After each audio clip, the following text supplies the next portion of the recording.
Next up, let's talk about Ryan Rollins. Ryan Rollins is averaging 15.3 points per game, 4.3 assists, 3.8 rebounds, shooting nearly 48% from the field, 35% from beyond the arc, a true shooting of 63%, which is like in the ballpark of like a rim running center in today's NBA. And he's averaging 3 steals, scored 30 plus points in the win over Golden State, his former team.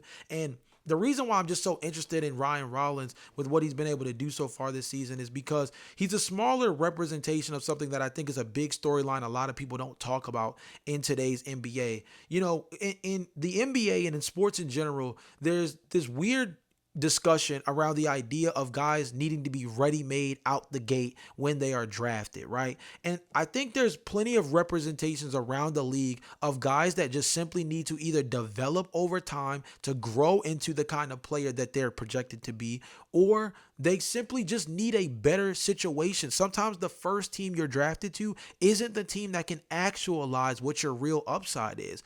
This is going to be some high praise in terms of the guys I'm comparing him to, but I'm only comparing it in form of situation, not necessarily talent. But one of my favorite players in the NBA is Shai Gilgeous-Alexander. I'll tell this story a million times and then some. Shai Gilgeous-Alexander became my favorite player because of the road he's taken to become an MVP. He started out with the LA Clippers as a rookie behind Lou Williams and Patrick Beverly. Then he goes to the Oklahoma City Thunder, but he plays third fiddle in that backcourt next to Dennis Schroeder and Chris Paul. Then he's handed the keys. They're still bad, but he shows signs of being a good starting point guard. Then ascends to being an all-star. Then ascends to being MVP of the league and finals MVP for the best ranked team in the Western Conference with a chance to go back to back this season. He did the work. He put the time in, and he was in a situation where over time he got to develop. But we may have never seen that as a member of the Clippers. We might have never gotten the chance to truly see it. You can let guys like Lou Williams and Patrick Beverly tell you on podcasts that they saw signs of greatness in him when he played with the Clippers, but I don't think we would have ever seen him truly actualize the talent he's reached now in a Clippers uniform.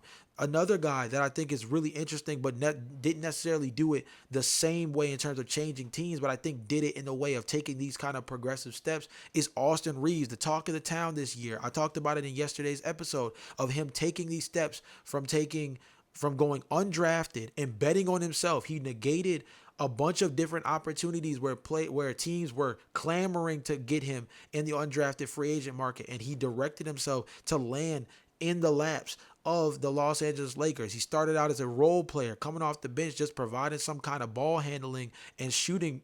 And then he becomes, a third option next to LeBron James and Anthony Davis, and then LeBron James and Luka Doncic. And now with no Luka, no LeBron on the floor, he's showing in his development how much he can be a primary ball handler, somebody who can make good decisions. He's leading the league in assists right now, and he's taken those steps where all he needed to do, he said, all right, bet, I'm going to go undrafted despite the fact that I know I'm a talented player.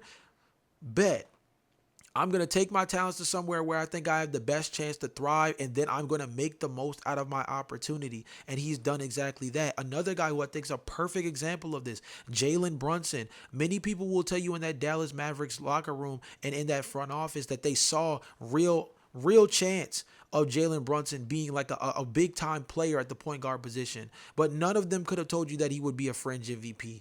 Nobody told you that nobody could have expected him to be that kind of guy. Yes, we saw signs of greatness with what he was able to do next to Luka Doncic, and in the playoffs when Luka Doncic was injured, we saw signs that he had something special to him. But despite being an older player, there's still another gear he could hit, and some were worried that there wasn't that gear wasn't present. Then he goes to New York, one of the toughest places to play in the NBA, one of the toughest places to play in sports in general, and he thrives. And within his first 2 years, he's already being negotiated. He's already been in the conversation as an MVP candidate, an All NBA player, somebody who might be a top 5 player at the position, right?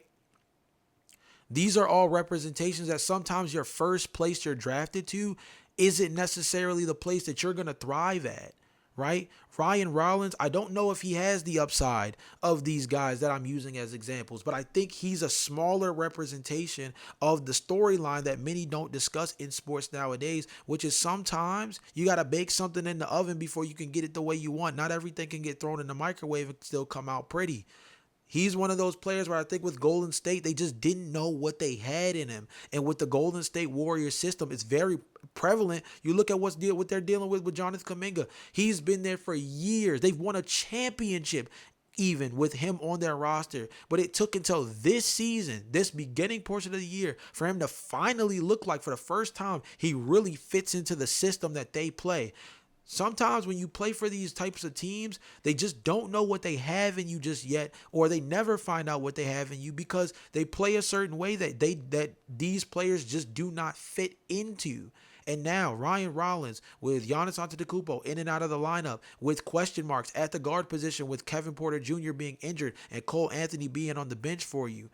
Ryan Rollins is taking real opportunity to step up and be a force at the guard position. He's been an absolute menace playing passing lanes, and I think he's been good on on-ball situations, guarding on the perimeter. That's where the steals are coming from. He's hitting the three at a decent clip, and at the same time, he's just looked like a real decent on-ball option for them, which is going to be something special throughout the year because they've needed to figure they desperately needed to figure out who was going to be that guy for them next to Giannis Antetokounmpo because it's not going to be Miles Turner. Miles Turner isn't even averaging double figures so far this season. Miles is averaging like 8.7 points, and I think he's got like nearly 8 rebounds a game, which is like a career high for him. But he's done more of like the dirty work stuff on offense and defense, not stuff that's going to pop up on the stat sheet for you. But Kyle Kuzma's been injured. Giannis has been in and out of the lineup. There's no real offensive punch there, and Ryan Rollins has been somebody who's been able to bring some of that to the table for this Milwaukee Bucks team. So shout out to him. Again, do I think he's going to be some kind of star guard? Do I think he's going to be the Damian Lillard replacement? I don't know if it's all of that, but he's been a big-time steal for this Bucks team, been a bright spot for a young season for this Bucks team, and somebody that I think is always going to fit on a championship caliber or at least a playoff contention type of roster. This is the kind of player that those type of teams love to have, and he's thriving in this new role.